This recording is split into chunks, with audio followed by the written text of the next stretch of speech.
Salve, salve, meu querido George! Como você está? Hoje, melhor do que o habitual. Muito bem. Até porque o Maquinistas de hoje, ele é especial porque ele é geracional. Rimou tudo, hein? Você gostou? Explica aí, então. Explica aí pra galera que eu não entendi. É geracional. 60 a mais, 45 mais e o cara 10 mais. 10 mais. Pedro Melo, nosso querido Pedrinho, da equipe da máquina. Hein? Estamos aqui. Você não será o personagem principal do Maquinistas de hoje. O Red de trocadilhos, não. O Red é o de trocadilhos, é o GG, eu vou deixar o cara dele. O George é o Red de trocadilhos. Eu sou no máximo um analista de trocadilhos da máquina. Analista, não. Mesmo... Analista de trocadilhos. O negócio tá bom aqui. Mas, ó, hoje o Maquinistas mais do que especial, porque a gente precisa falar do grande assunto. Infelizmente, não casaram-se as agendas para a gente conseguir fazer presencialmente o encontro com o Samir Chowdhury, novo presidente da CBF, mas já está alinhado que logo em breve ele estará conosco aqui no Maquinistas. Porém, né, não dá para dizer que não seja habemus papam do marketing, do gestão dos negócios, enfim, da indústria do esporte brasileira, né? Eu acho que a mudança da presidência da CBF, e tem toda a história de, né, mudanças, transformações, chapa, CBF, não sei o que lá, chapa, renovação, transparência. E tal, não, transparência. Isso é perigoso. Transparência é o Corinthians, que é outra história, mas enfim. É importante a gente discutir, é importante a gente analisar. Estamos gravando no mesmo horário que o Ancelotti está fazendo a primeira convocação pela seleção, então não teríamos nenhum dirigente disponível querendo falar nesse instante. Então a gente decidiu fazer o seguinte, né, Pedro? Sim. Você fez o seu solerte trabalho de... a pesquisa padrão. Quem acompanhou a gente na Copa de 22, nas Olimpíadas de Paris 2024, acompanhou nossas lives, já sabe mais ou menos como é que funciona o esquema. A gente vê o que aconteceu ali, faz uma pesquisa e traz para vocês os detalhes ali o assunto que a gente está vendo ali. É isso. E aí o Pedrinho comanda com a gente aqui essa história. O que ele separou dentro do o Samir Chowdhury? Ele resolveu... Boa, Eric, deixa aqui funcionando o celular. Isso. Achei que era o meu, hein? Samir, não é o meu. O Samir resolveu... o Samir foi eleito nesse domingo, né, que teve a eleição, e a partir dali ele deu uma declaração, né, deu um discurso ali. Sim. E aí a gente separou um pouquinho para a gente poder conversar e entender, né, George, o que vem de mudança pela frente. Sim. Quais os impactos que ela tem para a indústria, e vale lembrar, a gente trouxe faz um tempo, né, aqui o Reinaldo Carneiro Bastos, que foi o derrotado sem ser derrotado, se a gente pode dizer assim, né, porque ele não conseguiu nem concorrer à eleição, e ele falou muito de jogo político. Exatamente, sem dúvida. Sim. E aí a gente vai tentar aqui trazer isso, né, Pedro? Exatamente. Começar falando de estaduais, uma coisa que o Samir... para mim é um pouco difícil falar o nome dele, para mim fica meio um trava-línguas. Samir Chowdhury, certo? Samir Chowdhury. Samir Chowdhury falou no seu pronunciamento dos estaduais, vai tentar reduzir ali para 11 datas com prioridade. Mas vamos ver o que ele falou, coloca na tela, por favor. Sobre o futuro, devo dizer que nenhuma mudança profunda, nenhuma transformação ocorre do dia para a noite, nem se dá de forma linear. Levará algum tempo, mas assumo um compromisso público. Nós vamos trabalhar incansavelmente, dia e noite, para promover o desenvolvimento de todos os níveis do nosso futebol. A imagem da CBF tem sido, por muito tempo, associada à desconfiança e ao distanciamento. Isso vai mudar. Vamos transformar essa instituição para que cada colaborador sinta felicidade e orgulho de trabalhar aqui e para que todos se sintam efetivamente representados. Desde o primeiro dia de trabalho, assumirei pessoalmente a liderança dos temas estruturantes do futebol. Nossa prioridade inicial é a adequação do calendário do futebol brasileiro. É compromisso dessa gestão implementar imediatamente mudanças significativas no calendário das competições. Assumo o compromisso de promover, entre outras medidas, a reorganização dos campeonatos estaduais para um calendário de, no máximo, 11 datas.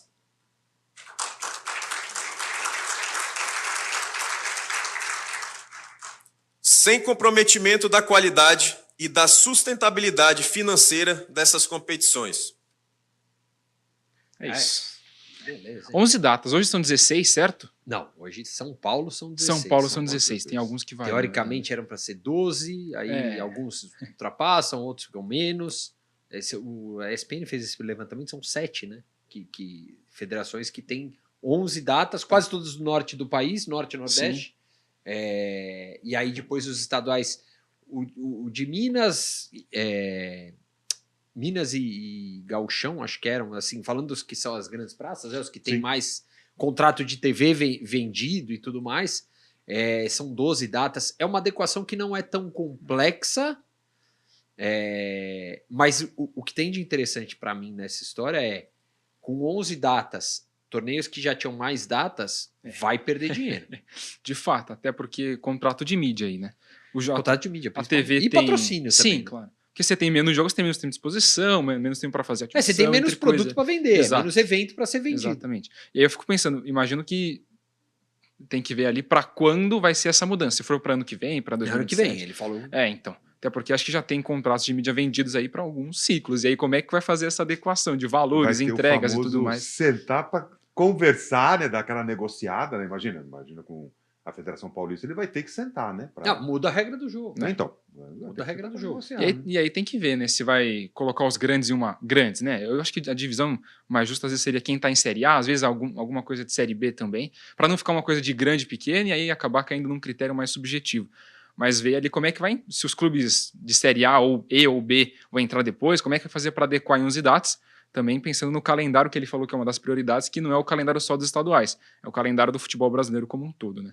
E ele, em outras entrevistas, ele falou categoricamente, né, que as 11 datas são quase que inegociáveis e quem manda no calendário do futebol brasileiro é a CBF. Né, ele deu esse recado do tipo assim, não vai ter tanto jeitinho. A minha leitura disso, não sei se vocês acompanham, mas é o quê?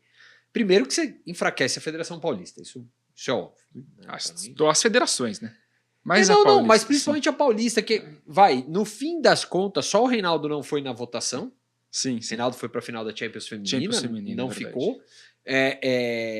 E foi o único. A Federação do Mato Grosso também foi junto. Mato Grosso ou Mato Grosso do Sul? Nossa, deu branco. É um dos Mato Grosso. Agora, qual? Um dos Mato Grosso. Se é o do Se não Sul me engano, é do Sul. ou o Se tradicional. não me engano, é do Sul. Foi a única federação que não entrou junto, mas foi lá votar. Uhum.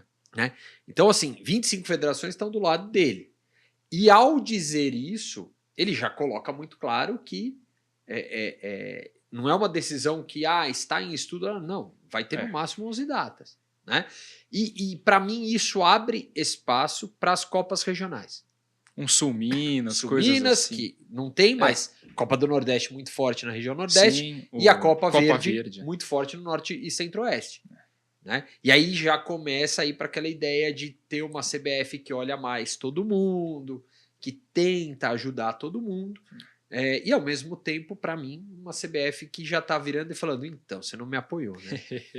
Então, por isso que eu até falei que vai ter que ter negociação, né? Imagina, sentar com o Reinaldo, a questão política, né, eu digo, né? Eu acho que assim, sentar com o Reinaldo para dizer se a Federação Paulista vai ter mais ou não, ele, nessa declaração, ele disse que não. Sim. Né? Não terão mais do que 11 datas. Né? E é uma coisa que meio que acordada de... E ele falou, quem manda no calendário é a CBF. Né? Não vai ter tanta negociação ali, margem de negociação. Porque como é que funciona geralmente? Né? Eu chego para vender, eu falo assim, né, por que o brasileiro em pontos corridos ninguém quer acabar com ele? Por que a NBA tem 80 jogos de temporada regular para chegar no playoff? Porque aqui ele tá vendendo direito de transmissão, tá vendendo ativação de patrocínio, tá vendendo tudo. Até porque a FIFA colocou mais seleções aí ultimamente. Vem um pacotaço, né? Junto, né? Vem junto. E aí quando você tira 5 datas desse pacote, se a gente for pensar 5 datas, se for de primeira fase do Paulista, a gente tá falando de quantos jogos por rodada tem? Vixe, a rodada acho que são 8. São 8. 8. São 16 times. É porque hoje o grupo não se enfrenta, né? São 16 times. Exato. Né? São 8, 4, 8, sim. 8 jogos. Então 5 vezes 8, 40 jogos. Exato. Então você perde 40 jogos de venda. Para o patrocinador, talvez. Para a mídia, com certeza. E a bilheteria de jogo? Esse, para mim, é o grande ponto. No estadual, a bilheteria é irrisória para quase todo mundo. Sim. Tirando grandes clássicos ali. Não só em São Paulo, né? Estamos falando claro. globalmente, é bom, nacionalmente. Né? Mas será que dentro dessa negociação, por exemplo, com contratos que a FPF fez, seja de mídia, com patrocinadores, etc., então, será que não vai ter que ter um período de adequação dessa proposta dele? Ou não? Pelo Lei Geral do Esporte, não.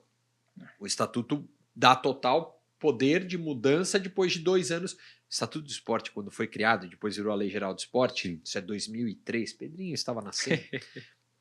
Geracional É verdade, geração Z. Quando entrou o Estatuto do Esporte, a gente tinha... Cada ano estava mudando o formato de competição, Sim. porque ele foi feito no fim de 2002 ali. O Estatuto do Esporte forçou a ter o campeonato de pontos corridos, legalmente falando. Ele ainda não valia quando foi criado, mas ele meio que forçava. E ele impedia, e aí era principalmente pelas seguidas viradas de mesa que tinham tido nos anos anteriores, porque mudava o campeonato. Então, passava a ter 25 clubes, porque aí adequava um que tinha caído e não caiu mais e tal. Fórmulas com playoff, né? Não, e isso era até de menos. O maior problema quando foi criado o estatuto era para evitar a virada de mesa. Sim. Porque você proibia que uma competição mudasse de regulamento sem ser por no mínimo 2 anos aquele mesmo regulamento. Que é o que vale hoje. A Lei Geral do Esporte, depois de mudar, ela continua valendo desse jeito. Então, assim, pela Lei Geral do Esporte, se está há 2 anos nesse formato, você pode mudar de um ano para o outro o regulamento. Até no mesmo ano, depois que você divulgou o regulamento, você ainda pode mudar ele.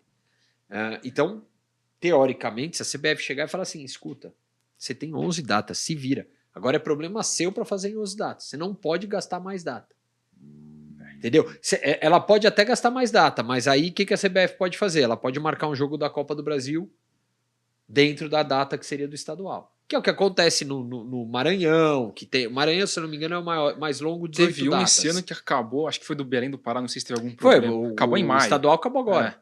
O Remo Paysandu foi agora, decisão do estadual. Eu só fico imaginando o diretor de competição e o diretor de marketing arrancando os cabelos pensando, puta, o meu patrocinador vai querer alguma contrapartida, alguma coisa, o diretor de competições, como é que eu vou encaixar esse campeonato em 11, principalmente de Federação Paulista, os caras devem estar... E essa proposta já é para agora, para 2026? O já Samir falou que provavelmente para 2026. Que é rever o calendário. Sim. Aí depois vai precisar ter uma conversa com o Comebol para entender. O Edinaldo tentou fazer isso, mas não foi para frente. E agora é o Fernando Sarney, né, quem cuida da interlocução internacional, para tentar chegar num denominador ali de falar, beleza, Comebol vai reduzir, porque tinha um pedido para reduzir o número de brasileiros nas fases, nas chaves e tal. Porque... O Reinaldo até comentou algo nessa linha, quando a gente falou de calendário, né? Sim. Porque é curioso, né? Se a gente for notar o que muita gente diz, estadual tem que acabar e tal. Se você olhar que ele foi aplaudido quando ele falou de reduzir para 11 datas os estaduais, acho que até os presidentes de federações entendem que é melhor ter um pouco menos para trabalhar. Sim, algo mais enxuto, né? Porque aí você coloca... E assim, cada vez mais você pode fazer do estadual qualificatórios para séries de divisão nacional. Sim, sem dúvida. E nada impede de ir para uma série D com 120 clubes, fazer alguma outra coisa regionalizada na série D. Já é regional, nacional, mas assim, se aumentar mais, é aquilo. Aí começa a história da nova gestão. É uma gestão de mais... Eu vi depois uma entrevista do Samir, acho que na CNN, ele falou, não, teve uma coisa que o Edinaldo fez que foi boa, que foi exatamente dar mais força para os clubes menores, para as competições menores e tal, e realmente a Copa Verde deu um avanço ali um pouco e tal. Então, você tem alguns campeonatos que pegam clubes... porque você pega, a própria Federação de Roraima, né, de onde vem o Samir Chaudi, tem 10 clubes. Né? E a realidade, não é a realidade de todos, mas assim, de algumas, é muito mais próximo disso do que do Campeonato Paulista. Sim. E no fim o Campeonato Paulista é meio que uma coisa deslocada do restante do país. Né? E é um dos motivos até de ter tido esse racha todo. Né? Pensando em termos políticos ali, como é que fica? Vai gerar atrito? O Reinaldo não deve estar muito feliz com essa decisão do estadual cair para 11 datas, mas por outro lado tem uma questão de talvez seja melhor trabalhar com produto enxuto. Por longo prazo, como é que vocês veem essa questão? Esse debate ele é complexo, né? Porque esse posicionamento ele é político, né? Mas ele também, pelo menos no meu entendimento, ele vem ali com nuances, né? técnicas, né? Nuances de adequação, e até como o Eric comentou agora, por exemplo, um Fernando Sarney está à frente de uma articulação, é de ter também uma articulação mais política, efetivamente, junto à Conmebol, né? Com um olhar não só nacional, né? É um olhar também pegando a América do Sul no primeiro momento. Então, eu acho que tem todo um componente político, técnico, de adequação aos novos tempos, de, por exemplo, quando tivermos datas FIFA, não ter essas sobreposições de jogos ou jogos muito próximos uns dos outros.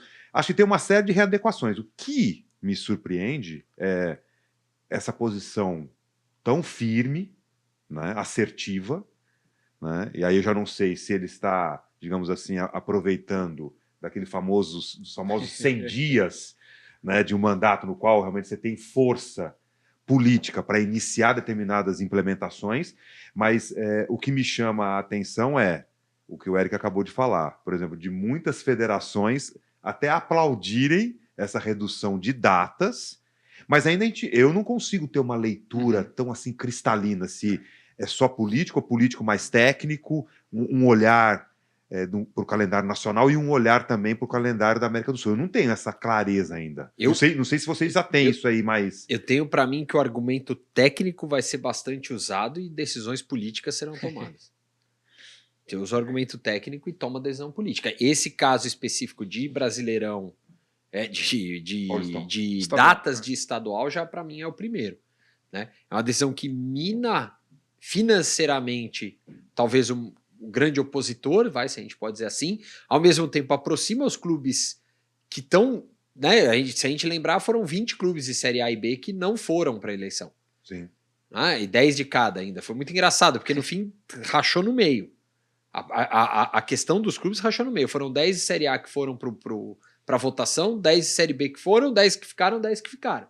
E a Ponte Preta que acabou não indo, ela queria mandar uma justificativa, não conseguiu por documentação e tal. Então, assim, tem um jogo de xadrez sendo jogado. Sem dúvida. Mas eu acho que assim, o argumento técnico vem, só que ele tem por trás uma acomodação política que vai rodar bastante agora. E isso tem que ser entendido, porque é parte do jogo. Só coluna, né? É parte do jogo. Política é parte do jogo. Né? A política é parte do jogo. Sem dúvida. E ela vai interferir. Não tem alternativa assim.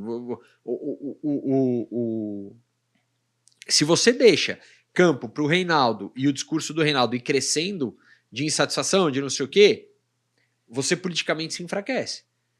Então, para mim é meio claro que por que ele faz um movimento de 11 datas. Ajuda boa parte das federações e vai ajudar clube. No fim das contas, vai ajudar os clubes. Porque o estadual quase todos são deficitários. Tirando os de São Paulo, os outros são muito deficitários. Só que aí você pergunta, se você tira 3 datas que você fazia de estadual para jogar 3 amistosos internacionais para um clube grande, o que você ganha mais? A gente essa semana tem o Santos jogando contra o Red Bull Leipzig. Uma ação do Neymar com a Puma e a Red Bull, algo casado. Sim. Quanto isso representa, jogando em Bragança, enfim, aí tem todos os outros nuances, mas o quanto isso representa como negócio, como marca, como exposição, como dinheiro, né? Se você começa a fazer isso dentro da indústria no Brasil, aí o político e o negócio vão caminhando juntos. Então acho que abre para mais tempo de pré-temporada, melhora a condição do time para descansar, para preparar, para jogar melhor o ano. Então acho que por tabela melhora o produto, né? Sim. E aí você vai nesse efeito cascata. Então acho que é aquilo. Dentro da proposta, estamos fazendo uma transparência, uma transformação, uma mudança, já é um primeiro ponto. Vai mudar. Vai mudar por o estadual já muda. E é interessante isso que você até comentou na sua coluna, do lance da política, né? E você também trouxe isso agora. Por exemplo, outros presidentes, eles não conseguiram, entre aspas, essa canetada, né? Em que sentido? Será a partir de agora 11 datas. Os presidentes anteriores de CBF não haviam conseguido isso. E aí ele entrou e ele já colocou isso como... Mexeu no vespeiro, ele né? mexeu no vespeiro de uma maneira muito clara, algo que os outros, de uma certa forma, tateavam, né? Eu acho que, não sei dizer se era tateavam ou, na verdade, se não havia necessidade de fazer isso. Entendeu? Era um negócio que ali, naquele momento, não precisava ser olhado. Tava desse jeito, ok, já tinha acostumado. né? Já tinha Não tá vindo. bom, mas não tá ruim. Vamos... Não era um ponto de atenção, vamos dizer assim. Sim. Você tá olhando lá, 10 problemas, 15 problemas passando na tua frente. Qual que tá chamando mais atenção? Esse aqui. Então vem pra cá, Entendi. né? Então, a sensação que me dá é essa. Eu até... assim, a análise que eu faço de todo momento é assim, a gente talvez nunca estivesse tanto no meio de uma tempestade dentro do futebol brasileiro, né? Então, muito interesse, muita coisa acontecendo e tal. E talvez nunca seja tão fácil fazer uma virada de chave e parecer que tá tudo ótimo, maravilhoso e resolvido. Sim. A sensação que me dá é essa, e essa atitude de, vamos já acertar o estadual? Vamos não sei o quê? Vamos. Porque o Edinaldo criou um problema para a indústria que já estava resolvido nas eras anteriores, que era a organização do calendário. O calendário esse ano demorou para ser divulgado. Sim. Tanto que teve time que foi para a Florida Cup, fechou contrato, depois divulgou que o estadual ia começar no meio da Florida Cup, aí como é que vai? Rompe, não rompe? O Santos, acho que não sei se é para FC Series, mas chegou a romper o contrato para ficar aqui e treinar. São Paulo, Cruzeiro, Flamengo e Atlético Mineiro foram para os Estados Unidos realizar a pré-temporada, e acho que teve outros 2 que foram para outro torneio ali também nos Estados Unidos. Mas mesmo assim, teve um problema no calendário nesse prazo de divulgação, né? E aí que tá. Isso mostra o quê? Fragilidade em comandar e coordenar. Né? Você não tá conseguindo. Sim. Então, agora já chega. Na época do Ricardo Teixeira, e foi muito provocado pelo Estatuto do Torcedor e isso, depois com o Campeonato de Pontos Corridos, chegou uma época que em setembro você tinha o calendário do ano seguinte.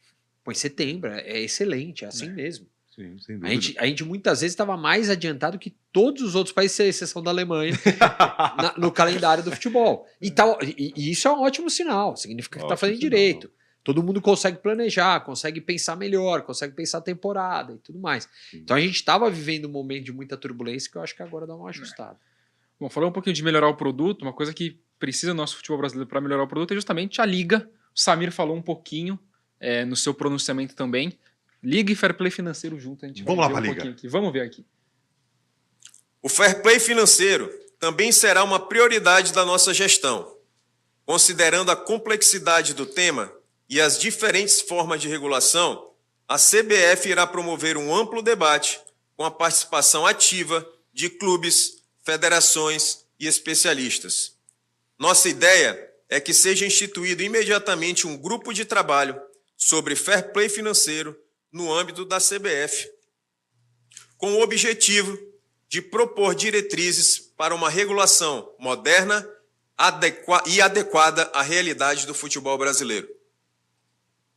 Como dito ao longo da campanha, a criação da Liga é outro compromisso desta presidência, que tomará todas as medidas para que esse tão importante projeto de desenvolvimento do futebol brasileiro saia efetivamente do papel. Por isso digo aos clubes e aos representantes das ligas aqui presentes, as portas da CBF estão abertas desde já para uma discussão propositiva sobre a criação da Liga. Como é que é? Vai dar Liga ou não vai dar Liga? Vamos ver. O que o Eric tem para dizer? O que vai dar Liga ou não Vai dar Liga ou não? Agora vai? Cara, esse discurso, pra mim, ele é maravilhoso. Assim, não defendendo o Samir, mas assim, ele explora todas as fraquezas que existem. A gente já trouxe Marcelo Paz aqui, já conversamos, já trouxemos quem mais? O André Rocha, né? André Rocha da Red Bull Bragantino, enfim, cada um de uma liga, de um lado, né? O próprio Reinaldo, né? O Reinaldo aborda, enfim, assim... Vai, vamos começar pelo fair play financeiro. Tá bom, eu chego depois na a gente liga, fala de vai. Fair play financeiro, o que é fair play financeiro, Pedro? Essa é a Ixi, pergunta que o você- Marcelo Paz fez, né? Quando a gente trouxe a pergunta Mas o pra ele. que é fair play? Mas, assim, exatamente. a gente tem uma mania de querer simplificar o que não é simples. Fair play financeiro na La Liga É uma coisa. é uma coisa. Sim. Na Premier League é outra Na completamente Bundesliga? diferente. Na Bundesliga é outra e na UEFA é outra. Qual o melhor modelo para adotar, né? Então, Essa assim, é a questão. não, e a gente fica numa discussão de fair play financeiro que não vai dar para chegar numa conclusão. Por quê? Porque o futebol é completamente diferente de qualquer outro esporte. Na gestão, na junção, Sim. no que, como funciona uma liga. Então, assim, por que nos Estados Unidos é simples? Porque nos Estados Unidos é um grupo fechado daqueles número X de clubes. Não descem 4, sobem tantos. Não tal. tem mais. E outra coisa, não vai ter o Real Madrid, mesmo, no basquete, querendo tirar o cara do... Por que eu pensei no Utah Jazz, que eu acho que nem existe mais? No Chicago Bulls, Não, ainda existe o Chicago Bulls não ainda existe. Utah Jazz não existe mais. Né? Existe. Existe tá ainda. bem. Tá bem. Ainda existe. Não sei por quê. Mas, Não sei então por assim... quê. Não sei porque veio na minha cabeça o Utah Jazz, mas tudo bem. Mas assim, não tem essa concorrência. E aí quando você entra no universo do futebol, o que acontece? O mundo inteiro tá querendo atleta. Do mundo inteiro. E aí você fala assim, mas eu preciso de mais dinheiro para contratar. Aí você entra, por que eu falo do fair play financeiro da La Liga? É absurdo. Cara, os caras expulsaram o Messi da La Liga. Os caras não deram jeitinho pro Messi continuar. Eles chegaram a falar... Tentaram, né? Fazer, Não, o Barcelona tentou. A La Liga falou, não dá, Barcelona. cara. Aqui, ó, você não pode fugir disso Tentou daqui. dar um somebody love. Agora, há quantos anos o Manchester City dá o somebody love? O Chelsea tá dando somebody love. O Newcastle, que chegou o dinheiro da Arábia, tá dando somebody love na Premier League, porque os caras falam, não, preciso trazer o talento. O Chelsea faz contrato de 20 anos para diluir o salário, tem um esquema lá que não... Não, os caras criam... É um trabalho jurídico Sim, muito sim. bem feito. Ponto. Para justificar, né? E aí você fala, e o cara parcela em 80 meses para pagar o jogador e tal. São estratégias... Não, Financiamento. São- Financiamento de carro, são mas entenda, tá dentro da regra do jogo. Sim. O que você vai discutir é assim, mas o dinheiro que entra para cobrir, por exemplo, hoje você fala do fair play financeiro, aí você reclama. O Grupo City tá botando no Bahia uma grana, o Textor tá botando no Botafogo uma grana, o Pedrinho BH botou no Cruzeiro uma grana, os 4R estão botando no Atlético Mineiro uma grana que ninguém consegue concorrer. Ninguém consegue, ninguém gera essa receita suficiente para gerar esse dinheiro. Aí você fala, mas tá certo ou tá errado? Pode ou não pode? Então assim, eu acho que essa questão do Samir, do fair play financeiro, eu faço a pergunta, o que é fair play financeiro? Até porque ele foi no Charla Podcast e deu polêmica no que ele falou sobre fair play financeiro, né? Muita gente falando, não é isso, mas também... Exato. Ele fala de um grupo de estudos ali, né? De criar uma espécie de um grupo de estudos, né? No âmbito da CBF sobre o tema, né? Eu tenho um pouco de medo desses grupos Não de estudos. existe. Porque é sempre, vamos criar um grupo de estudos. Mas é que Aí o a problema... conclusão é um Word ali de Então, duas TCC. páginas. mas É. até poderia ser. O grande ponto para mim é assim: qual vai ser o modelo? Sim. Ponto 1. Onde ele vai ser e como ele vai ser implementado. Ponto 2, e aí vem para a questão da liga, quem vai fiscalizar isso daqui? Porque, por exemplo, fala-se no fair play financeiro, a própria Liga Forte União, quando entrou o dinheiro dos investidores, cada um fez o que quis com ele. Exato. E o mercado entrou numa loucura de valor por conta dessa liberdade. E aí os clubes da Libra assinaram com a Globo e pegaram antecipação também para participar da loucura. E aí, o que você está destruindo lá na frente? O próprio produto. Porque você está antecipando receita, você está gastando um dinheiro que não tem, você inflaciona o mercado. Como é que você combateria isso? Né? Como é que você seria racional nessa gestão? Então, E, por exemplo, quando ele fala de fair play financeiro, e a gente está falando dessas ligas que você trouxe os exemplos, são as próprias ligas que criam tem- essas regras. Isso, isso não está no âmbito das federações nacionais, né? A UEFA tem o dela. Isso, não, a UEFA sim, mas Sim, quando você mas- fala a lei da Federação Espanhola, ela não tem interferência nesse fair play financeiro da La Liga. Teoricamente, a La Liga já é um organismo próprio que cria essa regra. Isso. Que vale para La Liga 1 e 2, né? Primeira e segunda Isso. divisão na Espanha. Então a Premier League segue um modelo também Dela. nessa linha. Então aqui nós teríamos que pensar o fair play, essa discussão ampla, dentro de uma Depende. constituição da Liga, né? Depende. Não Depende do se vai CBF, ter né? liga. Mas depende. Não, a CBF pode ser quem pegue essa discussão do fair play e seja. É. E hoje já existe. Teoricamente já existe mecanismo, já existe como fiscalizar. Ninguém faz nada. Sim. Né? A começar por balanços, né? Dos Não, por clubes, tudo, né? por tudo. Publica, Mas aí não entra a publica. discussão. Precisa melhorar a governança, precisa melhorar como Exatamente. você trata a gestão como um todo. Então, quando você entra, vai nessa roda toda, você fala assim, tá, beleza, e aí, como é que... Quem vai? Quem fiscaliza? Quem não fiscaliza? E aí que eu brinco que a frase do fair play financeiro, para mim, tem que criar um grupo de estudos. Tem. Sim. Para tentar Mas tem chegar que ter um no resultado denominador. bom desse grupo de estudos. Não adianta ter um grupo de estudos para Não. engavetar o projeto. Então, e o problema é o seguinte, eu posso te afirmar, o que eu tô falando aqui de fair play financeiro vai ser diferente do que você pensa, do que você Sim. pensa, do que quem investe pensa, do que quem é presidente de uma instituição associativa pensa. de quem é o clube de primeira divisão pensa daquele de terceira divisão, que é o do de quinta, que assim... Então é um bicho muito... Então o fair play vai demorar mais do que a liga. Talvez, hein? Não, então, mas aí entra o Sim. segundo ponto. Quando ele vira e fala assim, nós temos que criar a liga, teoricamente, o Caboclo deu essa liberdade, o Edinaldo deu essa liberdade. Quem não soube aproveitar? Os clubes. Os contratos atuais vão até 2027? 29, Alguns 27 27, vai alguns o 22. 27 acho que é Isso é só Prime Amazon, Video, né? Amazon e É. Record. É Prime Video e Record. Aí, mas já estão Os dois com a discutindo a LFU. extensão. Os dois já estão discutindo a O extensão. mandato dele vai até 29, né? Do Samir. mas- A princípio, né? Mas então, Será que não casa Mas então- realmente, durante esses próximos Ah, 4 anos de mandato dele, essa gestão da liga realmente acontecer Então, mas- e coincidir com os termos dos contratos? Mas para mim a questão não é nem a gestão do contrato de TV. Obviamente o contrato de mídia é quem manda. Sim. Quem ganha mais dinheiro? Qual é a principal receita da NFL? TV. NBA, TV. Sim. UEFA, TV. Premier League, TV. La Liga, TV. Bundesliga, TV. Todo mundo. O mundo inteiro é assim. O melhor contrato é o contrato de mídia. Beleza. Só que a partir do instante que os clubes não conseguem se acertar para negociar esse contrato, você já dificulta. O que eles estão discutindo hoje?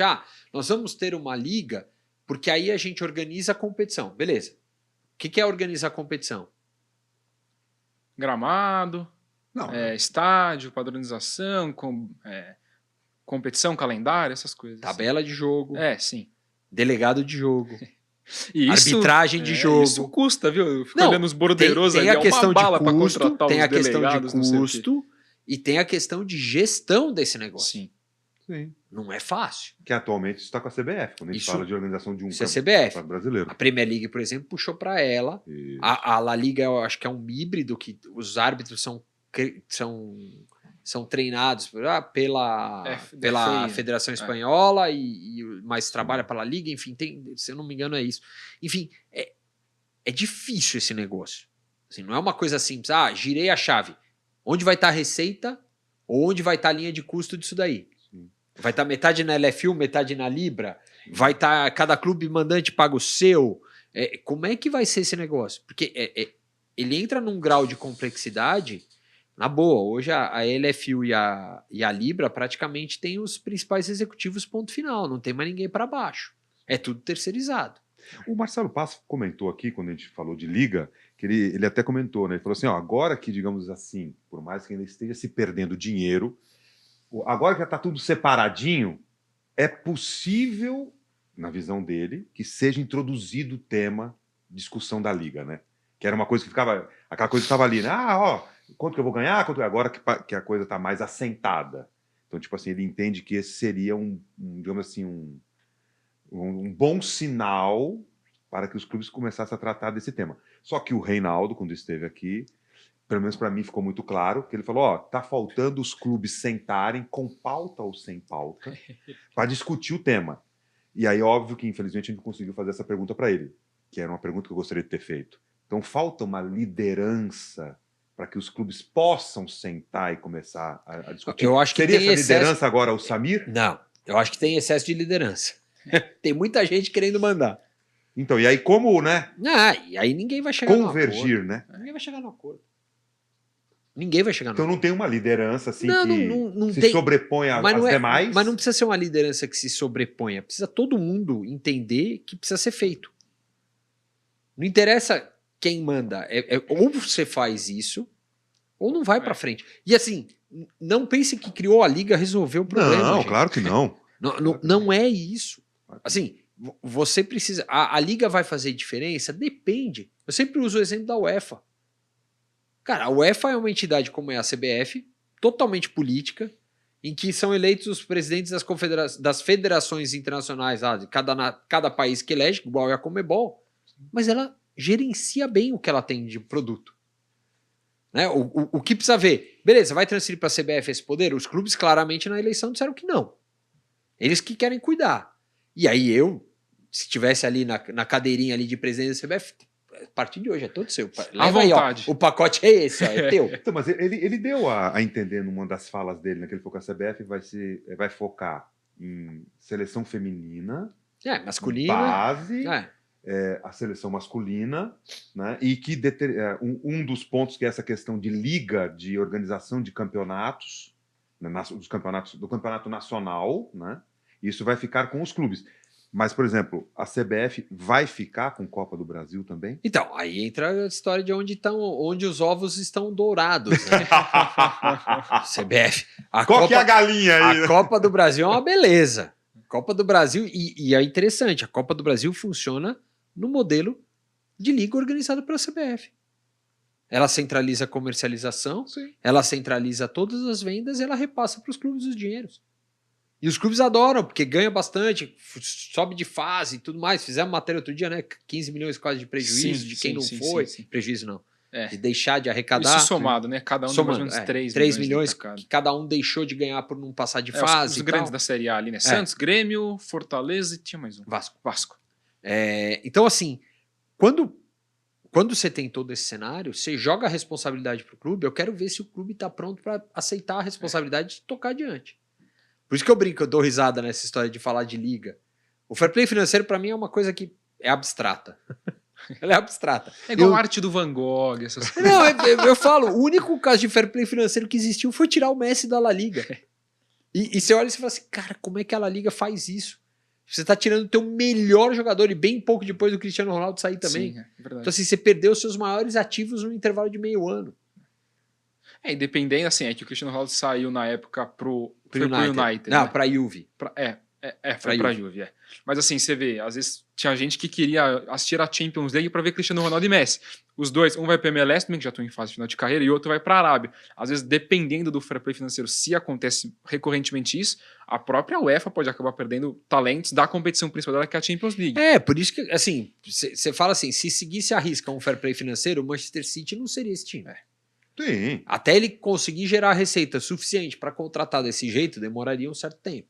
Então, é uma questão complexa. Exato. É uma questão complexa. E a cor da camisa da seleção brasileira, hein? O Samir falou também sobre isso, polêmicas. O Lenin Franco esteve aqui com a gente, falou bastante disso.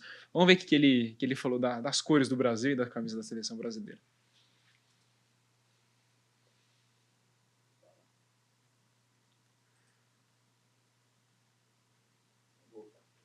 Os O bastidores. Samir saiu sem áudio. Samir saiu sem áudio, daqui a pouco ele vai entrar aqui. Ele não tem nada a declarar. Nada a declarar sobre a cor da camisa da seleção Vamos ver brasileira. se vem com áudio e a gente fala sobre. Agora, só enquanto não entra ali, ou vai entrar? Vai entrar. Vai entrar? Que pena. Não, mas a pauta dele, né? O discurso é bonito, né? Em relação aos temas, né? Sempre. Você segue lá, vai. Pode seguir. Segue! George quebrando totalmente. Pra variar. Quebrando tudo. Deu problemas, mas o que eu acho interessante eu acho assim, a tempestade tá posta. Sair dela também é um caminho que não parece difícil. Vamos lá. Bom, tá sem áudio? Ele tá no mute. Tá no mute. Ativa o som aí, Samir. Liga na reunião. Bom, enfim, basicamente o que o Samir falou é que a camisa da seleção brasileira deve ser verde, amarela, azul, branca, coisa nesse sentido. Não que a camisa vermelha na seleção brasileira. Ele não falou categoricamente que da não cor, quer né? a cor vermelha, mas ele falou em que celebraremos a Copa de 26, alguma coisa nesse sentido, nas cores verde, amarela, azul e branco, que são as cores da nossa bandeira. Uma coisa nessa linha. Não citou a cor vermelha, mas deu a entender que a camisa vermelha não é uma coisa Imagina que tá nos a área de planos criação dele. da Nike, né? Arrancando os cabelos, pô. E depois teve a coletiva de imprensa com ele e ele fala, pergunta pra ele, Samir, e a camisa vermelha? Algum repórter pergunta, ele tava saindo, ele volta e fala, vou deixar como último recado. O Brasil é verde, amarelo, azul e branco. Exatamente. Né? É um recado. O Lenin esteve aqui e falou pra gente sobre todo o processo de 2 anos para criar aprovação, criação. Então, assim, não há estatuto que revogue a autoridade do presidente naquele momento que ele deu o ok pro negócio.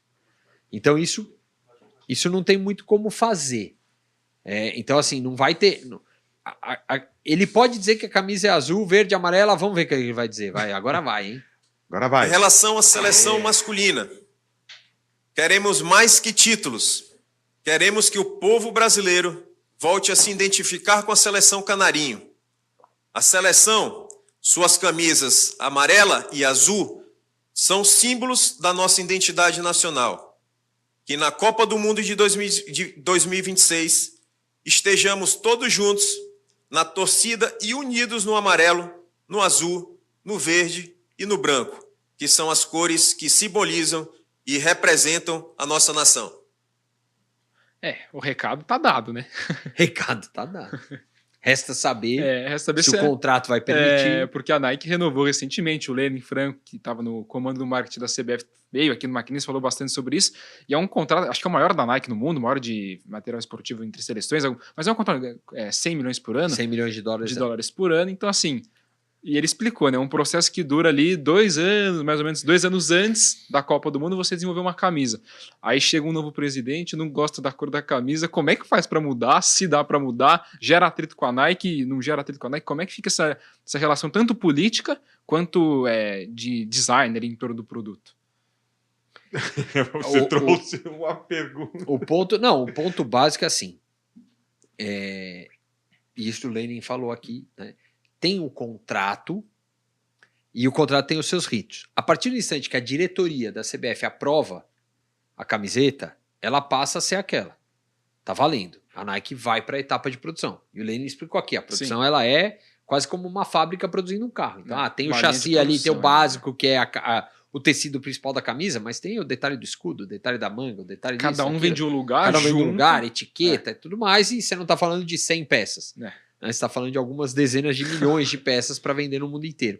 Então, isso dificulta qualquer mudança. O que eu acho, achismo total, sem apuração, sem nada, vai ser criada a toque de caixa ou até muda-se a versão da Azul, que ficou maravilhosa, da seleção feminina atual, que foi lançada, faz ela ser a camisa azul do Brasil para a Copa e a camisa polêmica ali, vermelha, vira rosa, um de aquecimento, o que quer que seja, alguma vira uma coisa. camisa especial ali que até pode ser usada, sei lá, nos amistosos pré-Copa, alguma coisa. Aproveita de e coloca para vender, ali, porque essa camisa é a aposta de venda deles, né? É a aposta de venda da Nike, isso é muito claro. Isso para mim é muito claro. Então, acho que vai se ajustar desse jeito, porque também a Nike, da mesma forma que ela é o maior contrato dela, e ela ganharia um bom dinheiro, ela não gostaria de ganhar o dinheiro e deixar de patrocinar a seleção. Sim. Até porque abre caminho para concorrente, né? Exatamente. Porque ela sabe que no dia seguinte a porta vai ser batida e vai se fechar um novo contrato. Independentemente de se esteja A, B, C ou D na presidência da entidade. Vai fechar o contrato. Porque vai vender mundialmente. Agora haja negociação pro Samir, né? Negociação sobre a camisa, negociação com o calendário, com federações. Mas isso é natural, né? É natural. Sim, claro. Tem muito como, não tem muito como fazer. Mas pauta não falta. O que eu acho que vai acontecer, e aí volta para aquilo, é um pouco uma maneira de você fincar o pé ali e falar, é desse jeito. Né? É desse jeito. Colocar cerquinha ali, até onde vamos, até onde não vamos. Com uma diferença, né, Pedro, que a gente tem, que é essa característica dele, e foi muito bem no discurso ali de dizer, resgatar o orgulho, resgatar a identidade da torcida com a seleção e tudo mais. Ele está usando já um discurso que vai casar com uma ação possível futura. Também para a galera comprar o barulho dele, né? Também não adianta chegar falando, e aí um discurso diferente do que o público quer ouvir, porque se perder o público, às vezes acontece mais crítica, mais problema, mais gestão de imagem ali para a CBF, que acho que não é o que eles estão querendo nesse momento. Agora, o discurso que eu estava falando, quando eu trunquei geral, você pode ver que ali as pautas, né, elas são aquelas pautas que soam, né, como um violino, né, aquele som do violino para quem está na indústria, para o torcedor, enfim, etc. Agora, a minha grande questão, né, e aí eu trago como dúvida mesmo, é se vai conseguir aplicar essas mudanças na prática. Dentro do que você mesmo comentou, Eric, de um sistema que é complexo, né, tudo que envolve o futebol, a indústria do esporte, não é algo tão simples, né, entre aspas, com essas canetadas. Vai ter que ter muita negociação, né, para essas pautas realmente elas saírem do discurso e irem para a prática. Né? Então, tipo assim, eu vejo que ele também tem desafios. E que aí, óbvio, né, como a gente sabe até do próprio ambiente político, né, tradicional, não da indústria do esporte, que normalmente o político que se elege ele tem que aproveitar os famosos 100 dias, né, para que ele possa realmente fazer com boa parte das pautas que o fizeram ser eleito, ele as aplique. E eu vejo isso como um grande desafio para ele. Tá né? prometendo bastante coisa, né? Né? Eu acho que ele tá entrando nas pautas necessárias para ser entrar. Sim. Né? Entrou nas pautas de crítica. E tem mais coisa, Pedro? Pra gente falar um pouquinho da questão que foi uma promessa de campanha ali do Samir, do descentralização, mais autonomia ali para os players ali dentro da CBF. Queria ouvir o Eric falar um pouquinho. Eu quero... Não, vamos fazer assim. Nordeste. Vamos falar dessa, porque E a gente fecha com essa. Aí a gente fecha. Então, beleza. Falar um pouquinho. Samir da Federação de Roraima prometeu ali dar mais poder. Gostaria de lembrar a todos que o norte do país existe, embora alguns resistam a aceitar. Assumo esse mandato com a alma profundamente ligada às raízes do nosso povo nortista. Um povo forte, resiliente e profundamente orgulhoso de sua história, de sua terra e da sua riqueza de cultura.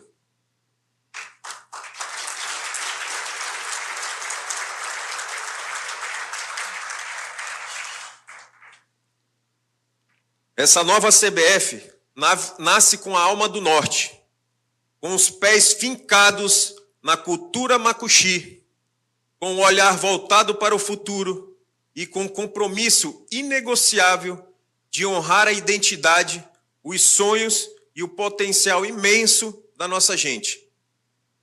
Que a força do povo do norte esteja comigo ao longo dessa caminhada. E que nunca me falte a memória daqueles que me confiaram esta missão. É tempo de transformação. É tempo de responsabilidade. É tempo de reconstruir a confiança. É tempo de uma nova CBF. Muito obrigado. Ali ele fala um pouquinho das origens dele, ali do lugar que ele veio, trazer as energias ali, os valores dali de Roraima, de onde ele veio, mas também fala na primeira aspas ali, por mais que alguns não queiram deixar fazer, o Roraima existe, o Norte existe, mostrando que talvez a CBF ele traga um pouco mais de visibilidade para a região Norte, que é da federação que o Samir vem, mas também para a região Nordeste, uma coisa que ele tinha falado, dar mais autonomia, mais visibilidade, mais investimento para esses estados hoje mais periféricos ali, que não recebem tanta atenção da CBF. Ele deu uma respiradinha fundo ali, na determinada parte ali, né? É que essa foi a última bem, parte, acho que já estava faltando ar ali, talvez. Faz parte do show, faz parte do show. A Michele Ramalho, que é a primeira vice-presidente mulher da história, paraibana, Federação Paraibana de Futebol. O Ednailson Leite Rosenha, Amazonas. José Ivanildo da Silva, Rio Grande do Norte. E aí você tem o Fernando Sarney, que é do Maranhão, mas é do Brasil, né? Literalmente é da família. O Flávio Sveiter, que é do Rio de Janeiro, que influência enorme, STJD e tudo mais. O Gustavo Dias Henrique, que já era diretor de Relações Institucionais da CBF e é presidente da Federação do Distrito Federal. E o Rubens Angelotti, que é de Santa Catarina. Basicamente, ele traz ali, né? E aí vai para a questão da descentralização da CBF. Ele traz 3 cargos muito políticos ali, que é o Sveiter, o Sarney e o Gustavo, de Santa Catarina? Não, de Distrito Federal. Gustavo é quem já vinha articulando. Qual o sobrenome do Gustavo? Gustavo Dias Henrique, que é diretor de Relação Institucional da CBF. Tá. Como todo cara que é chamado de diretor de Relação Institucional, ele é o cara para ter trânsito com o Brasil, né? Com o governo federal, e não só o governo federal, com o Senado, deputado e tudo mais. Então, tem um ajuste político muito grande. E aí tem os dirigentes das federações que está muito concentrado, como nunca esteve, talvez em Norte e Nordeste. Né? Que aí tem a Michele, que é da Paraibana, tem o Ednailson, que é da Amazonas, e tem o Ivanildo, que é José Ivanildo, que é do Rio Grande do Norte. Né? Então você tem 3 vindo da região Norte e Nordeste, e aí tem Santa Catarina. O Angelotti como cara ali também, bom articulador na região. Então você bem ou mal cobriu o Brasil com diferentes regiões, né? Voltando, estamos falando de política mesmo, é estratégia política. Sim. E aí vem a questão da descentralização. Né? Qual foi o grande problema, entre aspas, que o Edinaldo enfrentou?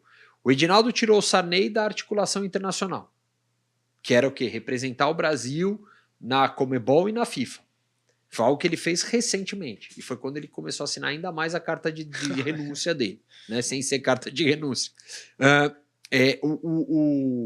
O Edinaldo, por muitas vezes, concentrou várias tomadas de decisão na mão dele. Né? E tem a história que a revista Piauí trouxe, que ficou famosa, que é a história de que quebrou o controle remoto da TV do Tite. do Dorival. E tinha que esperar a caneta do coisa para comprar um controle remoto novo. Numa entidade que está faturando 1 bilhão, o controle de R$100 não ter uma autorização que não seja dele, complica. Né? Então, eu acho que quando ele fala em descentralização, o que ele está olhando? A tomada de decisão não vai ser só do Samir. Esses vice-presidentes vão ter talvez uma influência maior do que já tiveram outros vice-presidentes na história recente da CBF. Recente que eu digo é quando o Ricardo Teixeira assume. Né? Porque o Ricardo Teixeira cria essa ideia dos vice-presidentes representando a região, e sempre tinha um para o norte, um para o nordeste, um para o centro-oeste, tinha cada região, e aqui se você olhar tem também. Sim. Porque tem o centro-oeste representado pelo Distrito Federal, tem o norte representado, tem o nordeste representado. O sudeste ali com tem o Rio de Janeiro, de cara de Santa Catarina. E Santa Catarina representando o Ricardo sul. Teixeira assumiu em 88? 89. 89. Tá. Ele já instituiu, à época, essa... Começou a fazer. Só que o Ricardo Teixeira assim. tinha muito poder concentrado nele, e as outras vice-presidências eram mais ilustrativas. Ah, tá. E foi vindo assim durante muito tempo. Com o Samir, eu acho que essa lógica se inverte. Os vice-presidentes têm muito poder porque foram eles, bem ou mal, que conduziram toda a transformação. Até não lembro agora se é no começo do pronunciamento ou na entrevista para Itatiaia CNN ali, ele fala, foi convidado por um grupo de pessoas e juntos nós nos elaboramos, articulamos e chegamos à candidatura. Se você olhar, ele sempre está usando a primeira pessoa do plural. Exato. E não a primeira pessoa do singular. Exatamente. nós estamos, nós isso, nós aquilo. Ou a gente. E o que é? Pelo menos por enquanto, né? Por enquanto, que era o grande problema, era o grande receio com o Edinaldo. O Edinaldo foi o que virou do nós pro eu. E isso atrapalhou demais. E o que dá... Assim, que vocês imaginam que essa descentralização, assim, focado um pouco mais de visibilidade ali no poder político da CBF em Norte e Nordeste, pode trazer de efeito prático ali para o futebol dessas duas regiões, assim? Pelo menos que dá a entender, ele quer realmente trazer mais protagonismo, né? Quando a gente fala da região Norte e Nordeste. E óbvio que ali no discurso ele fala Norte, né? Sim, sim. Mas, pelo visto, é uma demanda, né? Uma demanda, né, dessas federações, muito provavelmente algo que já vinha represado, né? E politicamente, agora houve a oportunidade para que esse protagonismo realmente ele aconteça. Então, isso realmente, para mim, fica muito claro, que até vai ao encontro do que o Eric comentou. Do tipo, dentro dessa composição toda, aqueles que não apoiaram vão sofrer um enfraquecimento, né, político, e que aí, óbvio, isso desemboca nas competições, etc, etc. Então, eu imagino quando ele fala descentralização, na verdade é um olhar mais para essa região norte e nordeste, principalmente a norte, né? E eu acho que traz também um outro ponto, que é, por exemplo, a Michele, que é a Federação Paraibana, ela vai ter uma importância enorme para a Copa do Mundo Feminina. E ela já tinha, tá? Ela é a única presidente mulher de federação, primeira presidente mulher de federação, então assim, ela tem já um protagonismo, ela já vinha trazendo um protagonismo, ela já vinha sendo colocada como a pessoa da CBF em reuniões de FIFA e tudo mais para tratar de Copa do Mundo Feminina, né? E agora ela vai ser a pessoa, provavelmente vai ser a pessoa líder da Copa do Mundo de 2027. Porque, gente, está 1 ano e meio de uma Copa, 2 anos, né? De uma Copa do Mundo no Brasil. E faz assim, né? Não, vai ser num piscar de olhos. E assim, vai ser uma Copa transformadora para o futebol feminino brasileiro. Precisa, né? Não, vai ser. Não é precisa. Ela vai ser. Não tem alternativa. Que assim seja, não tem alternativa. Mundialmente é isso que vem acontecendo desde 2015. Ou vai. Não, é um movimento natural. Ele é natural. Eu sempre brinco. O segundo esporte no Brasil vai ser o futebol feminino. Vai ser o masculino e depois o feminino. Não tem muito como as coisas não seguirem. É meio que um fluxo natural do interesse, da atração. Se a gente vai olhar o futebol feminino, cada vez mais os estádios mais cheios. Se tiver um Champions League feminina tava se tiver um mínimo de interesse em organizar, promover e fazer crescer, vai embora. Às vezes esse é o problema, o mínimo interesse. Não, mas aí que tá. Se você descentraliza Sim, nesse sim. sentido e põe uma pessoa, olha o feminino aí, toca o feminino. Que entenda do feminino. Que entenda, que está engajado, que faz parte. E é natural, essa pessoa vai trazendo. Se a gente for olhar, a seleção feminina de futebol melhorou por quê? A Cris Gambaré foi tirada do Corinthians e veio para tocar a seleção. Não é só isso. E veio também, óbvio, o Arthur Elias, que é um monstro ali. Sim. Treinador, talvez um dos melhores do mundo. Mas a estrutura vai ficando mais robusta, né? Você vai dando tranquilidade para quem... E aí eu acho que a descentralização é meio que isso, vai dando autonomia, tranquilidade e ao mesmo tempo vai tirando o peso das costas da própria CBF de ter uma pessoa que tem que tomar a decisão. Uhum. Talvez o Samir seja o primeiro presidente desde o Ricardo Teixeira que não seja... Tá tudo nas costas dele. Até porque ele também... E porque ele não tem lastro. Exatamente. Não, então acredito eu, tipo assim, que quando a gente olha a embalagem, né, Samir, ele por ser novo, já óbvio, né, visualmente já representa uma possibilidade de modernização. Folha de São Paulo, o Fábio né? Vitor deu essa matéria, né? Falou que os entrevistados foi o Samir, foi o presidente da Federação Paraense, faltou aqui na minha lista. Tá. É o outro vice. E o da Federação Gaúcha foram os 3 entrevistados, por esse colegiado aí. Uhum. Então. Porque eram os 3 mais jovens. E aí, tudo isso vem dentro dessa embalagem, né? E aí, óbvio, a composição política, como você falou, muito provavelmente ele, por não ter lastro, ele vai precisar dessa sustentação, né? Dessas pessoas que você comentou, e aí você entra aí Fernando Sarney, vão entrando outros, que tem, digamos assim, estofo para poder também dar uma sustentação que ele vai precisar para a administração dele. Né? Sem dúvida. Né? É. Até para que ele também ganhe experiência ao longo desse período todo, né? Porque até ele se tornar, digamos assim, esse candidato, ele era, digamos assim, podemos usar um termo conhecido, um ilustre desconhecido, né? Uhum. Até ele se tornar o candidato. Essa Né? própria entidade, do próprio meio, ele era uma pessoa muito jovem no meio, porque ele começou de fato em 2023. Sim. Sim. E trabalhando na Roraima, trabalhando com Copa Verde, coisa assim, não tinha um protagonismo muito grande. Mas estava lá, tá fazendo o curso da Master da CBF. Quero ver se ele vai na aula que eu tenho para dar para ele no dia 3 agora de junho. Será que é bom aluno? Ele tá, assim, foi um cara que foi buscar. Quando ele assume lá em 2023, o pai dele é reeleito pela enésima vez na Federação de Roraima, ele assume como diretor-geral. E ele vai atrás de conhecimento. Ele foi fazer o Master da Federação Paulista, estava cursando agora, está cursando o Master da CBF Academy. Então ele está nessa busca, ele estava na busca por entender mais. Que, assim, não é nenhum demérito. A Ana Teresa Ratti disse isso pra gente aqui. Quando ela virou mãe de atleta, ela falou: peraí, eu preciso descobrir o que é o futebol. Foi atrás de curso. Esses cursos, Federação Paulista, CBF, porque ele vai, bem ou mal, esses cursos fazem você transitar entre pessoas que estão no meio. Sem dúvida. De donos de clube. Network. E é um networking diferente porque ele traz muito executivo de federação, executivo de clube, dono de clube, clube menor, tudo mais, ex-jogador. As novas SAFs ali, né, galera? Então você gira em torno de uma galera que já tá nessa indústria ou que bem ou mal são atores dessa indústria. E foi o caminho que ele foi fazer para buscar mais relacionamento e tal. Só que aí ele foi catapultado pro cargo. E aí vai. Esse é o melhor termo, catapultado. Né? Alavancar. Foi alavancar. Ele não sabe o que é uma catapulta. Exatamente. É pra nova geração. Quando eu falei que não é geracional esse podcast, é geracional, então, cara. E aí, no fim, eu acho isso, assim, a descentralização para mim vem nisso. Aí Norte e Nordeste começa a ter mais protagonismo também e tal, natural. Até porque são regiões que precisam, principalmente a norte do país, precisa de mais desenvolvimento do futebol. Sim. A gente trouxe o Lulinha aqui, o Sim, quanto ele falou sem do dúvida. campeonato, né? O quanto o futebol do Amazonas ainda é carente e tal. Então, acho que... Quais são as Caminha principais pautas que o Samir trouxe que vão nortear a gestão? Que ele comentou: liga, descentralização, fair play financeiro, que é algo abstrato. O fair play financeiro, para mim, ele teve que colocar porque ele escorregou na resposta do Charla. Para mim é isso, tá? Ponto. Tá. Mas Ele quais fala seriam os temas? Só para a gente dar uma condensada do que nós No conversamos. pronunciamento ele fala bastante de sustentabilidade, coisas nesse sentido, fala de voltar com a Copa Indígena, acho que é esse o nome.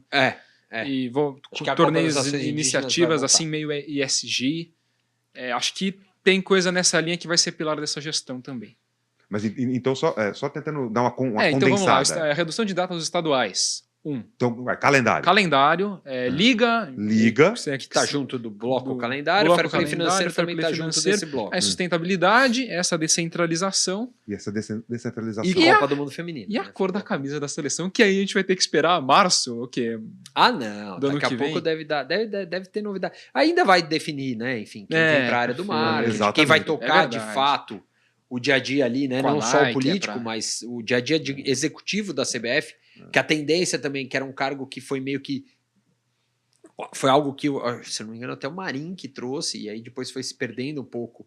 E com o Edinaldo foi meio que tirado de vez, mas tem meio que um diretor executivo, tem uma figura ali para cuidar do dia a dia da entidade em si e tal. Isso tudo deve, né? Que passou o furacão, a Ancelotti convocou agora a seleção. Jorge sem tá Neymar, maluco pra saber sem quem Neymar. Sem Neymar, ali. Sem Neymar, todo mundo que tá vendo já sabe. É. Né? Pra gente é novidade. É uma surpresa. Sem Neymar, com Hugo Souza, Ó. goleiro, sem Hendrick, era de se esperar, e com o Estevão, Com o do Estevão, Palmeiras, tá. com o Gerson, do Flamengo também. Bastante gente do Brasil. Bastante, né? Alguns nomes brasileiros, mas claramente não é ainda a convocação do Ancelotti. Ela foi uma convocação, e a volta do Casemiro. Casemiro. Também. E o Richarlison também, o Pombo, Richarlison. também. Que Soltou no fez um ponto belo eletrônico aqui. ano. O nosso Solerte. Luciano tá aqui, E aí, prestando atenção. você comentou agora um ponto importante, né? Além de tudo, óbvio, ele foi empossado ontem. Vai ter que se rever também a própria estrutura, né, da CBF. Como você falou, tá vago o cargo de marketing. Não, tem várias... Tem que ver quem vai ficar à frente do próprio futebol, se continua o Rodrigo Caetano ou não. Tem Não, uma série o masculino, futebol, óbvio, a né? tendência é não mexer. Até porque o Ancelotti não veio querendo mexer. Acho que a tendência do futebol é o Ancelotti. Ponto. Sim, Ele falou sim, isso, ele deu sim, declaração sim, disso. sim. Até falou, né, que Cristo Redentor abençoou a chegada. Eu exatamente. achei espetacular essa analogia, espetacular. Mas claramente eu vejo assim, a seleção brasileira vai ter uma autonomia, A masculina. a masculina. Isso, tá. Então, a autonomia, e a feminina já tem a autonomia dela. Sim, Né? isso. Já tá meio que segurado e tal. Eu acho que tudo que tentaram fazer com a Pia vão fazer com o Ancelotti agora. Técnico estrangeiro, tem a sua liberdade, tem a sua autonomia, e se der certo ou não der certo, depois rever. Né? A diferença é que a Pia tinha feito grandes trabalhos, o Ancelotti vem fazendo grandes trabalhos. Né? Então acho que nisso a masculina acertou mais. E aí, na parte. Aí depois vai para o resto.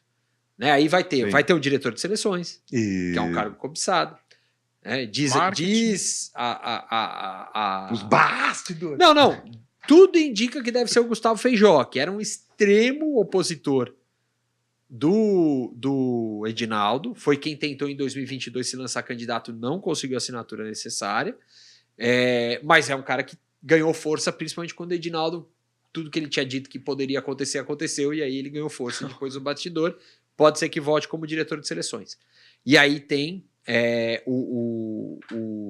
aí vai ter diretoria de marketing, diretoria de comunicação. Fábio Seixas agora já confirmou, né, e oficializou-se como diretor de comunicação da CBF. Colegão, amigo de Folha de São Paulo lá atrás, passou pelo Sport TV, estava na Live Mode, Casé TV, tocou todo o projeto olímpico de Casé Passou TV, por Live foi Sports ele. também, né? A Live Sports também passou com o Palomino, enfim, é um profissional de mercado que está aí há 30 anos, né, cobriu Fórmula 1 muitos anos, o Sport TV fez muita coisa lá dentro, enfim, uma pessoa super conceituada de mercado que está cuidando da comunicação. E deve vir perfis semelhantes em outras áreas também. Né? Mas então você tem, tipo assim, digamos, o alto comando com um perfil mais político, né? Não, como de sempre, as interpelação, vice-presidências, coisa isso. bem. E aí a tendência é ter uma área embaixo mais técnica técnica para o dia a dia operacional. Que é o que se espera Sim. sempre, que a gente cobra dentro de clube. Sim, Né, claro. que a gente Pode cobra ser em o todo abnegado que vai lá, toca o marketing, a comunicação, ou aquele que alguma veio coisa por uma assim. indicação muito exato. estapafúrdia, se a gente for olhar. E não é o caso. Aparentemente não está sendo o caso. Vamos ver Sim, como é que sim. vai. Como era o Lenin. O Lenin Sim. já era um profissional desse, que veio de mercado, como já foi o Claro. Gustavo Herbeto, como Sim. foi o Rato. Enfim, tem vários nomes aí que a gente passou nesses últimos tempos na CBF, que eram cadeiras extremamente técnicas. Sim. Né? Exato. E aí é questão de ver agora, porque vem esse ajuste técnico, né, de perfis técnicos para trabalhar no dia a dia. Mas agora era uma questão política É uma mesmo. composição, né? E o principal, nesse caso, Sim. que é o futebol feminino está organizado, né? Mas ele não Sim. gera tanta discussão ainda. Teve É. muita discussão, porque a Pia estava realmente fazendo um trabalho ruim, mas agora que o Arthur entrou e ajustou. E agora tem essa questão do futebol masculino, que para mim é onde o Carlo Ancelotti vem para ser total o muro de proteção ali, e aí que seja feito o trabalho para Carlo Ancelotti ou o famoso Carleto do Hexa, eu vi essa esses dias. Carleto Movimento Verde e Amarelo soltou essa aí. Você vê Carleto que do verde hoje, podia ter posto o amarelo. também, É, um né? amarelinho, pra ficar meio camisa da seleção Pra mim, brasileira. a né? foto do Ancelotti, a clássica, é ele com o charutão, óculos escuros e os caras do Real Madrid junto com ele. Aquela pra mim. Imagina quando ganhar o Hexa, então. A galera brasileira fazendo a bagunça em torno Carlo dele. Ancelotti dará suas cambalhotas na rampa do palácio? Ah, não sei. Eu não sei se Ele e o Lulão. E o Vampeta, né? E o É, Vampeta Vampeta vai Vampeta estar lá. vai né? Vampeta vai estar lá. Aguardemos, certo? Aguardemos. Veremos em 2026. Eu posso fazer uma. Você tá fechando? Porque você é o cara que comanda essa 1h e bagaça. 5 já. Você tá fechando a bagaça? Fala aí. Eu vou fazer uma pergunta que eu não quero que ninguém responda, mas a pergunta tem que ser feita. Ah, Onde está Edinaldo? Nesse exato momento, onde está Edinaldo? É a pergunta. Edinaldo, ele não é mais presidente da CBF. Onde está Edinaldo? Aparecerá facilmente na política, daqui a pouco ele aparece. na Bahia, começando por lá, talvez ligado ao futebol ou não. Edinaldo, gente, não dá para dizer que o Edinaldo nunca mais vai aparecer nada disso, né? Se até Marco Polo Del Nero e Ricardo Teixeira demoraram para deixar de dar as cartas, por que não Edinaldo também vai ter as suas cartas? Edinaldo vai pra estar dar? por lá. Em algum momento vai aparecer. Ele vai aparecer, né? Vai aparecer. Uma hora- A pergunta que eu achei que você ia fazer é Fênix. onde está o Reinaldo. Porque o Reinaldo, no dia da eleição, tava postando foto dele lá na Champions Arsenal e Feminina. Barcelona? Foi? Arsenal e Barcelona não foi no dia da eleição, né? Foi no sábado o jogo, domingo foi a eleição. Mas o Reinaldo foi o famoso assim. Tô em outra. Né? Leão da Montanha, vim que ele não passear, sabe quem é. eu Leão tô- da sei, Montanha. não Não, sei. ele claramente foi aquela do tipo assim: vou postar minhas fotos no Insta, tô bem com a vida, eu nem ligo mais pra Passado vocês. é passado. É. Então a minha pergunta fez sentido, porque Edinaldo, até agora, ninguém sabe onde está Edinaldo. Não, mas do mesmo jeito que ninguém soube porque o Edinaldo chegou lá, né? O Edinaldo é aquela cara, vai chegando ali nos barracos. Que beleza. Que beleza! Certo, senhor Pedro? Certo, certíssimo. Podemos encerrar? Podemos encerrar.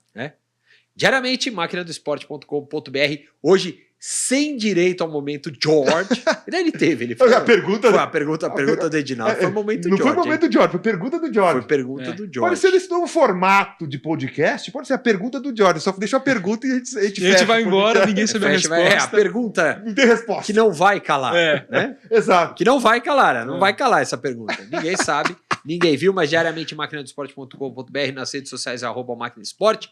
Semana que vem, estamos aqui com maquinistas.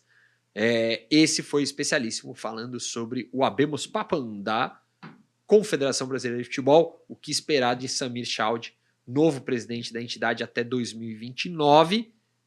Falamos bastante disso aqui, temos as coberturas também em todas as nossas mídias para falar disso. Até semana que vem, tchau. Tchau. Valeu. Valeu.